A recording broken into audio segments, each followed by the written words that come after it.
So, there's been, of course, the horrible stories about celebrities and the good stories about celebrities. So, the developer of Night in the Woods went, let's hear neutral stories. And it's like, I said hi to this one celebrity once. So here's my neutral story. One time, I was in a hot tub. It was like one of the, because I have connections in Vegas, so I was in one of the nicer ones, and randomly, I noticed someone in the hot tub because it's a good size one, and it's Sting. I'm like, huh. I'm like, well, Sting. What do I do? So I was like, hey, nice hot tub, huh? And he's like, yeah. 10 minutes later, he gets out. There's your neutral story. Welcome, friends, Lost Scarf here, and it's time for the vlog. So, as far as the channel goes, nothing new. Nothing at all. There's nothing new on that one. There's one big announcement I'll make in a second. But, still Wolfenstein, Destiny 2, Phoenix Wright finally finishing it. My throat was good enough to do it, so we're finishing Phoenix Wright. And I don't know if I said last week or not, but we'll do Professor Layton later when there's no LPs happening because there's more stuff coming up like Battlefront 2. Now, there's news of Battlefront 2. They are making adjustments to how you level up and everything in Battlefront 2. Well, not exactly. There is like a player progression and a card power progression thing going on, is my understanding. And so we'll see what I do about Battlefront 2, because I'm still curious about the single player. The multiplayer is what I'm worried about, and we'll see. I'll probably wait in reviews a little bit about the multiplayer, but the single player, I really want to dive in on that. Anything else with the channel? I don't think so, just one-shots coming up. Hand of Fate 2, I'm so hyped for that, that's really good. I'm gonna LP that on the side channel if you're interested in Hand of Fate 2. I love Hand of Fate, it's really fun. It's a really good narrative, very good atmosphere, the gameplay's okay, it's like Arkham style, but it's just really fun. It's just, something about it is very engrossing, it pulls me in, so I really enjoy that, so we'll see that on the side channel, whereas the one shot was on the main channel. So that's what's going to happen there. Doki Doki Horror is on the Doki Doki Literature is on the side channel now. And I don't know what LP's coming up after Battlefront 2. I'm not sure what games are coming up. Destiny 2, eventually when the LP's done, it will go to the side channel as well for just gameplay. Like, raids and stuff will probably go on there when I level up high enough to do that. I really like Destiny 2. It's very fun. I enjoy it a lot. And so I want to keep playing it for sure. Wolfenstein 2, I'm almost at the end of recording that, and then we'll see what we do after that. Probably Battlefront 2 takes over for that or something. But when things open up, Professor Layton, and then after Professor Layton will be Phoenix again.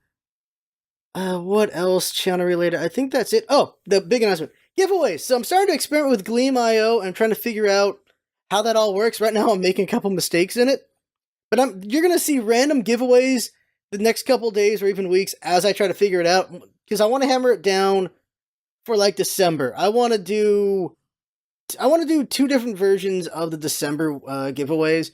I want to do the one as usual where if you comment you get a chance, but I also want to do a Gleam version. And the Gleam version is, I need to figure out if you can do multiple winners. If you can do multiple winners, yes, because I would like to do, or just 2 versions. One is a Gleam version where one person can win 10 games, and the other version is, like, say, 25 Days of Christmas. So we have, like, 25 games can be won, so 25 people can win. I don't know if that's a thing, though. I'm trying to figure out how Gleam works. There's also, like, premium version of Gleam, so maybe it's in the premium version. I don't know. But I'm still experimenting with it, so I'm not 100% sure what I can do, and how to do it correctly.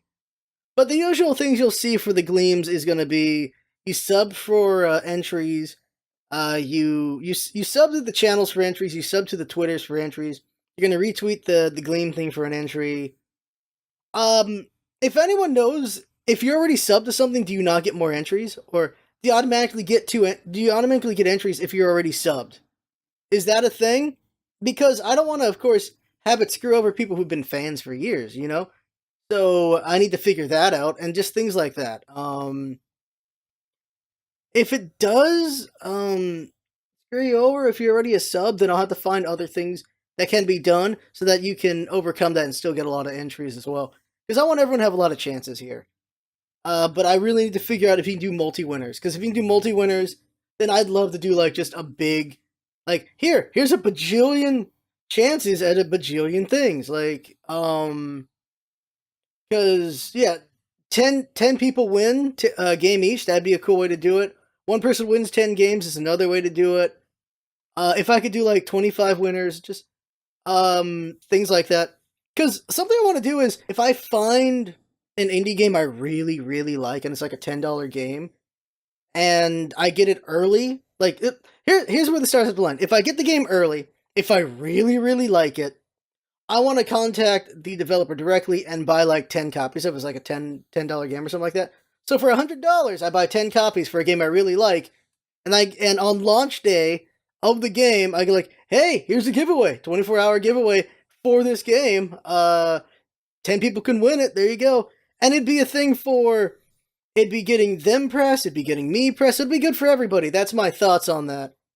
And yeah, because that's if there's a game I really, really want to support, I want to do something like that. And if Gleam allows me to do that, that's what I want to do. I hope Gleam allows you to do that. I just haven't figured it out yet because I'm still experimenting with it. I started experimenting a little bit yesterday. Today I'm going to do a little bit more. It's experimenting when I have free time, basically. And because we have so many things we have to record and everything, free time isn't always there, especially with the job now, but I have ideas and things I want to do for giveaways because I like doing giveaways. I like giving people things, that's fun. And of course, all the giveaways by majority are through Humble Bundle. The reason for that is Humble Bundle, there's the thing if you didn't know. Humble Bundle, those keys, not the keys, but when you buy the games on Humble Bundle, you can gift them to someone else. And depending, like, you gift it to someone else and then they generate the key themselves through the gift link. And it'll be for, like, their country. There's still some restrictions in Humble, but Steam is really bad about it right now. Steam will not let Canadians buy things for Americans and Americans buy things for Canadians. And I have quite a few Canadian viewers, so it's just easier convenience to go through Humble Bundle to get keys to the Canadian viewers. So that's why we're going to see just Humble keys, or not Humble keys, Humble links with these giveaways, because it's just useful. And this is information for you, like a PSA. If you want to buy a game for someone else in another country, look at Humble, because Steam is being more restrictive about it, but Humble might be the key for you. Tangent. The world is, we're getting more connected, so it sucks when you can't buy a game for a friend in another country, like Steam's restricting that, but Humble allows you to do that a little bit more. But there might be a point when even Humble gets locked down, they can't do it either. But for now, you can with Humble. Other things to talk about, let's talk about gaming stuff. We'll do politics at the end. We'll do politics in the middle, pop culture at the end. So just gaming for now. Other gaming things, EA buys Titanfall company. I don't remember the name of the company right now. I'm worried about that. Titanfall's games are good. They're good games. They just don't keep people, which is unfortunate, but they are good games. EA buying them is worrying because maybe they'll be good or not. The problem, of course, is EA killed Visceral. They could always kill any company whenever. That's the thing that's scary. Or, EA just screws things up. I don't like what EA did with SimCity or with Sims. And and of course what happened with Mass Effect. There's not a lot of great circumstances with EA on that one. It's very unfortunate. And of course Battlefront 2 is not looking too great either. But like I said, they are making changes, so we'll see if that's good. DICE is like, yeah, we listen to feedback and everything, and we listen to feedback, and we will try to implement the things the gamers want. They don't always know all the hard stuff and technicalities, but we're gonna try to figure it all out. There was a little bit of blame on the consumer, a little bit in that one, on gamers, but it's also, they don't exactly know all the fine workings. But I think it should have been obvious that pay to win was the wrong thing to do, DICE, at the same time. Anything else gaming related? I don't know. Newest podcast. We're getting back to podcast because I can talk again. And we're going to talk about Visceral. We're going to talk about Runic. We're going to talk about Motiga. We'll talk about loot boxes. Blizzard thinking they're not part of the loot box problem is insane to me. Because in my opinion, Blizzard did a very good job at normalizing loot boxes. They did a very, very good job at normalizing loot boxes. That's how I think about them on that one. Like, I like their loot boxes. I think it'd be a little bit better. HOTS does a pretty good way of doing loot boxes, but like, Overwatch did a great job of normalizing loot boxes, in my opinion. I definitely think they did that. Like, loot boxes have always been a thing because gotchas and things, but they hugely normalized it, in my opinion. I want to talk about, at the end, we'll talk about Star Wars and Thor, because I want to talk about those real quick. But in the middle, politics stuff. First up, Veterans Day is when I'm recording this. Of course, thank you to our troops. Thank you to any troops. Like, it's thanks to the troops fighting for their countries that we can talk about the stupidest crap. Like it means the world. Like, I can talk about all this gaming stuff like it's the most important thing on the planet. I can talk about back in the day when I was talking about Smite, like that was so important. Like, if you're a fan of Dota, like that's so damn important. Like, even like Nintendo, it's so important. Like, I love playing Odyssey, I love playing this thing, I love playing that things. I fanboy up on these games. And I'm able to do that because of the comfort my country has from just, well, we've been able to keep things out for the most part, besides, of course, terrorism. But we're able to have peace of mind because we have this large ass military doing things. And so thank you to the veterans for that. That's the thing is, I've talked to plenty because I have a military family. I have a lot of veterans and my uncles and my cousins and stuff like that, and they do get really mad about the inane stuff we civilians get mad about. And it's I get it. I get that it's annoying. I'm sorry for that, but we're never gonna know just how important some of this stuff is. That's the problem. Is you don't always recognize the other side or another side of things. You just don't, and because you can't fathom it. You just cannot imagine it, but you can appreciate. So I definitely appreciate the veterans. Thank you for the veterans for Veterans Day and on Veterans Day and any day, obviously. I will say again, when it comes to kneeling during the national anthem and football, I'm on the side of, if you think the football players are kneeling because they're against the flag or against their troops, then you think Rosa Parks was against the bus system. Like, it was about the system that made it that the buses were the way they are. It's about how people don't feel safe in this country.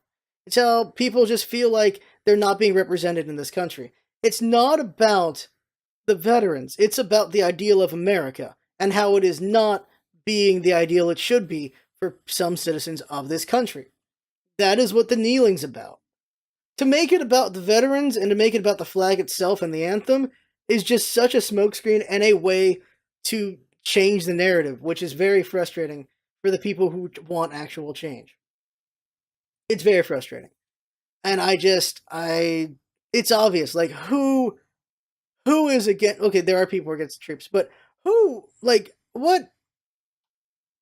No football player, I would think, would be against the troops. Like, they have veteran players alongside them. Like, they do special days for veterans and all this stuff.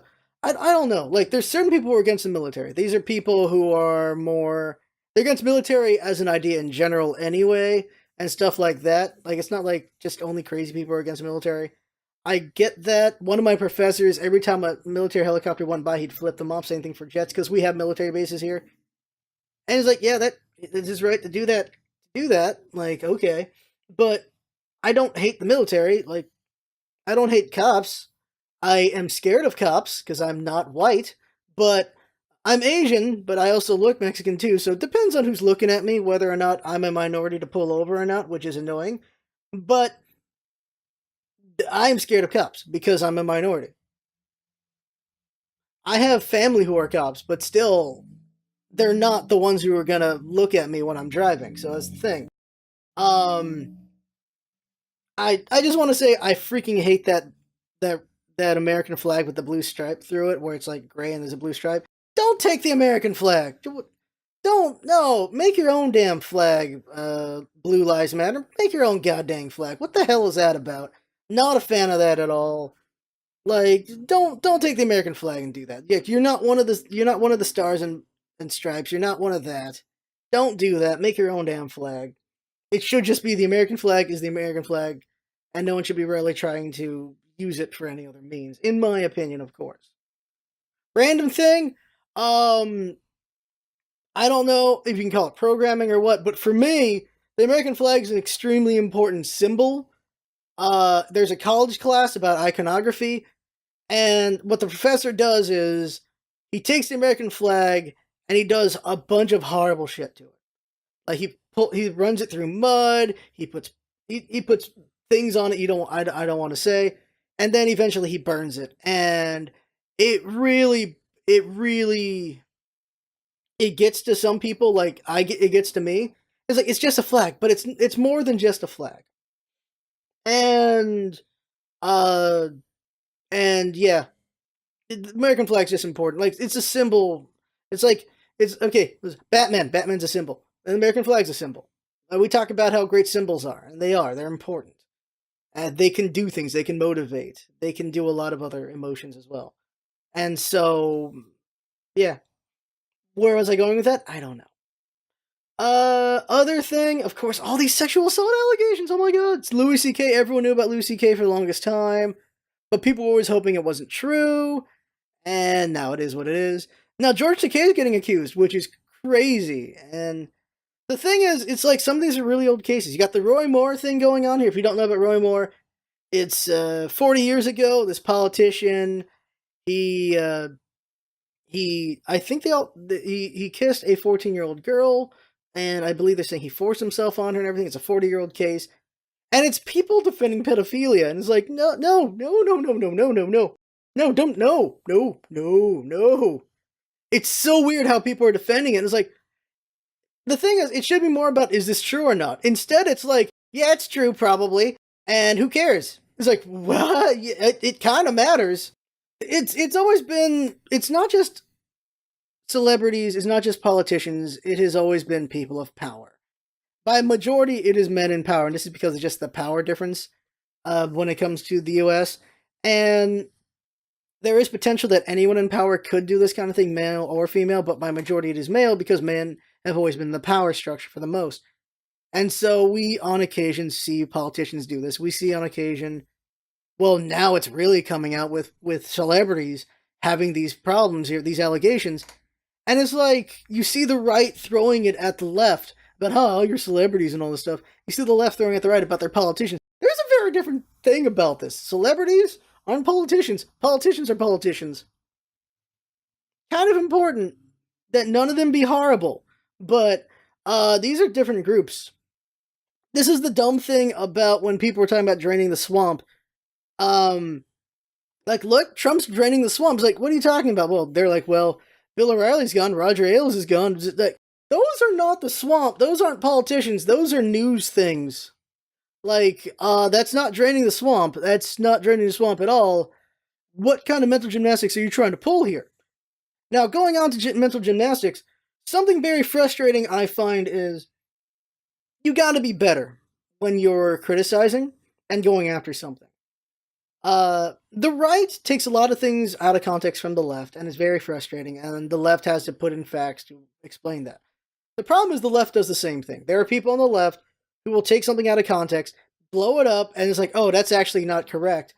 And what this does is, all it does is give confirmation bias to both sides. That's all it does, and doesn't bring anything back over. I feel like one side needs to be better about it, and because generally the left is usually the one that's very fact-checky, they need to keep being that.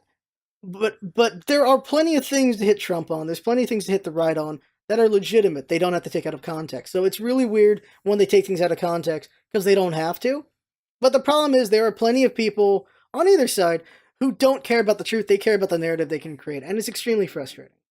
Because goddamn Pizzagate happened out of this whole narrative creation thing, not caring about the truth. And if they actually cared about the truth, they are the most psychotic conspiracy theorists possible, because Pizzagate was the stupidest thing ever. Like, the newest one, like I said before, was the belief that Hillary is colluding with Russia. When a year ago, the belief was if Hillary got elected, she would have had nuclear war with Russia. You can't have it both ways, but you're having it both ways anyway, and it's insane. It's insane. It is insane. I don't even know.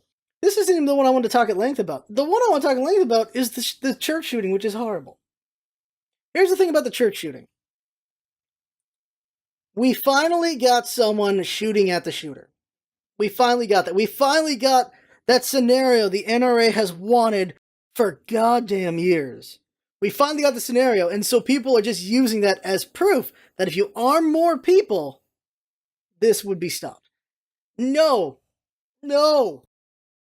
I can guarantee that people in that church had guns. It's Texas.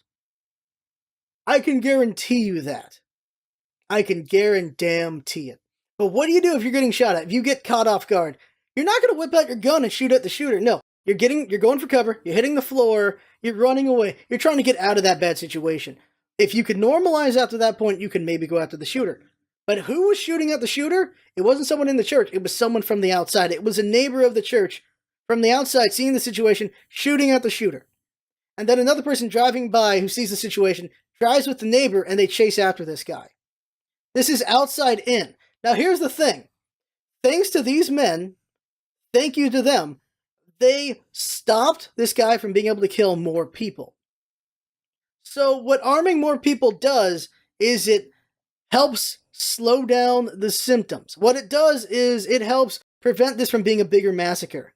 But it doesn't stop the massacre from even happening. It does not stop it from beginning. What stops the massacre from beginning is other means. It'll be mental health. It'll be people investigating better. Like what sucks so much about this one is it was the Air Force or the Navy. The Air Force or the Navy failed to report his mental problems. He should not have been able to buy those guns, and that sucks so much. That really sucks. And so it just, god damn it, that sucks. Like maybe this would have never happened if the correct paperwork happened. If all that happened, this wouldn't have happened. And that would be an example of gun control working instead of it failing because of the fact they did not report it. Because you can't really report on when it works. You can't really report on when it actually prevents a shooting because the shooting didn't happen. The problem with arming everyone is it gives more access to everyone, that includes people who are unhinged, to use weapons. That is the problem with arming all the people. All you're doing is stopping a symptom from getting worse. You're not actually stopping the illness itself when you arm everyone. That's the problem. But the other thing is, if goddamn Trump and the Republicans and whatever want to say it's a mental health issue, stop cutting the funding. Stop cutting the goddamn funding to mental health issues. Because they keep cutting the funding. They just keep doing it.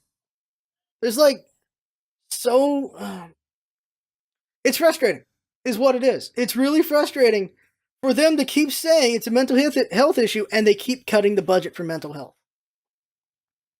It's absolutely frustrating. Going away from politics, back to pop culture, Star Wars trilogy, the announcement that the next trilogy after this one is going to be not Skywalker related, and it's going to be by Rian Johnson, is my understanding. Rian Johnson is the guy that is directing the current Star Wars one, The Last Jedi. So, if this movie's amazing, people are going to be extremely excited for that trilogy. If this movie is terrible, people are going to just, oh crap, on that trilogy. Let's hope it's amazing. Let's hope it is amazing. Seeing the trailers, I'm kind of thinking maybe they're trying to fake us out with the trailers. That's what I think. I think whatever they're showing is not really what's going to be. Because they did it with 7, I think they're going to do the same thing with 8. But who knows? We'll see on that one. I am excited to see it, though. I'm going to get off work early. I'm going to go see that movie, and then maybe we'll talk about it in a spoiler talk kind of thing. Also, Thor Ragnarok. After I record this, after this recording's done, I'm going to record the review and spoiler talk. It's going to be a shorter one. Because there's not really a lot to spoil in it. There's just like, oh, that was a really fun moment. That was a really fun moment. Here's the thing about Thor Ragnarok. If you really liked 1 and 2, I don't know how you're going to feel about 3. Now, if you didn't like 1 and 2, you're going to probably love 3. Thor 1 and 2, they had some drama to them, they had some comedy to them, and they had some action to them. They were a mix of these 3 things. And because it's about Thor and his brother, it's about Thor and Jane, it's about Thor becoming the god of thunder. It's about Thor, Loki, and his father. It's all the drama of all that. 2 was the same kind of thing. Family drama going on here. Some drama with Jane. And just more action and some comedy here and there. 3 is extremely fun. There's a little bit of drama. There's a lot of action. And there's a lot of comedy. There is a lot of comedy. And it's very fun. But the only problem with this was, I'm going to say this in the review as well. The only problem with this was the dramatic parts did not have the weight they feel like they should have had. Like, they could have spent more time. This movie is already 2-something hours. It felt like it could have been a 3-hour movie. It really feels like it could have been. Like it felt like they rushed some things. That's what's ridiculous about it. And I liked it though. I really liked the movie. It's a very fun movie. It's not the best movie, but it might be the best Thor movie for sure. It's not the best Marvel movie. It's probably one of the most fun Marvel movies. It's the most fun Thor movie. And I like it. I really do. For me, Marvel has not stopped, has not slowed down. It has been very fun, very enjoyable in different ways. And what I'm most excited about is eventually, I'm assuming like after Infinity War, they cannot keep having a big bad final battle. They have to do different things with these movies because they can't just keep doing that because it's going to get stale. But it hasn't gotten stale yet. That's what's important. The beginnings have been very fun. The journeys have been very fun, but we keep seeing that big battle at the end. And we should keep having the big battles at the end, but it can't always be a big bat. It has to be other things, I feel. And we'll see what happens. But right now, the movies are still really good. They're really sharp. I'm just worried about them getting stale eventually. And I'm sure people have always been worried about Marvel going stale eventually. But they're not there yet. And of course, should talk about that is Fox and Disney have been in talks about Fox selling their movie stuff to Disney. So the chance of actually having X-Men here would be amazing. Because Patrick Stewart and Hugh Jackman have both said they will only come back if it's with Marvel. It's so... I would love to see that. Of course, they're going forward with like that new X-Men movie. Oh, it's not even X-Men, but New Mutants, where it's a horror movie. That's going to be interesting. I'm really happy there's something like that happening because we should see things shaken up. So seeing a horror movie with mutants sounds like a very interesting idea. And yeah, I'm really interested in seeing how that goes. Like, I like what Fox has been doing sometimes. Like, Logan was a really good change of how to do a comic book movie. Very good. Same thing goes for Deadpool. Deadpool's a very different kind of way to do it. Didn't care with Spider-Man's, though. This X-Men one, well, this mutant one, that's a pretty cool idea. But if Marvel gets them, I wonder what they'll do. Will they homogenize things? Will they keep, or will they do some interesting ideas? Who knows? But I am excited to see this come together. I think Fox also owns Fantastic Four. If they can get them as well, that'd be great. Because the problem is, it's not. Oh my god, I'm going long. I'm going to stop right after this. The problem is, Marvel has been screwing over X-Men and the Fantastic Four in the comics because of the movie licenses. Because they can't screw over Spider-Man because Spider-Man's too big. But, well, they've taken away Peter Parker. It's Miles Morales, right? So they've done that. They've kept Spider-Man, but they haven't been using Peter. They've been using Miles. They've been using Spider-Gwen. But, oh god, I'd love to see a Gwenpool movie, by the way. I think that'd be fun. I really like that comic. But, Marvel has been screwing over the comics for those guys because of the movies. Because they don't want to give them more fuel for the movies. And so potentially Marvel has gotten exactly what they wanted by not having a lot of people really interested in these movies. Like, the nostalgia's dying out on X-Men, the nostalgia's dying out on well, it's always been dead for Fantastic Four because they haven't been very good. Because of these things, this might help in having Disney acquire these rights. So they might have mission accomplished in what they were doing. Maybe Marvel Comics would be better for it because Marvel Comics have been trash. I know I said I love Gwenpool, but I can't. There's just so many bad ones. And on a different thing is Bendis. Bendis murdered Marvel in the last couple of years, and now he's getting an exclusive DC deal.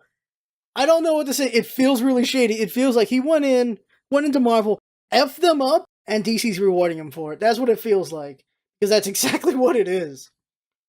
Like, Marvel just sucks in the comics right now. But they are murdering it in the movies. But in the other way, DC Comics are amazing. I love so many DC Comics. But the movies, I don't know. But hopefully Justice League will be good. Hopefully it'll be good. Batman vs Superman was not the greatest. It had so many good points, but it had so many bad points that in the end, it wasn't very good. And Wonder Woman, of course, was great. And I feel like Wonder Woman got a lot of credit because of the fact it was actually a good movie after all these bad ones as well. But I did really like I really liked Wonder Woman. But I feel like it did get a little bit more overemphasis because it was coming from not a very good roster prior. And that is everything. Oh, the one last thing I wanted to say is something I said on Twitter, and that is, it should be a given. But you don't, because politicians keep using this. They keep using this. That is, as a father of daughters, as a son of a mother, of having an aunt or sisters and stuff like that, to make their statements, to somehow legitimize their statements about sexual assault and sexual allegations, stuff like that. You don't need any of that. I don't need to have a sister. I don't need to have daughters. I don't need to have nieces. I don't need to have cousins or a mother, aunt, whatever. I don't need any of that to know I should not be shitty to women. You don't need any of that to not be shitty to women. It's kind of like the whole, I have a black friend, so it's okay for me to talk about black things. Like, no. You just know not to be shitty to black people. You know not to be racist. The same thing for this. It should just be knowledge. You shouldn't be shitty to women. But at the same time, we do see things in upbringing or just in society that don't treat women very well. That's for damn sure. And you can make little examples like how catcalling is made to be funny in shows and stuff like that. How men are usually very forceful in movies and just a lot of things in media. But we're going long here, so that's it for now. As always, I have opinions, and this is where I give them. But that right there is the vlog. I had fun talking a bit, fun watching and listening, and that's what it's all about, isn't it? Having fun. Thanks for coming by, and see you next time.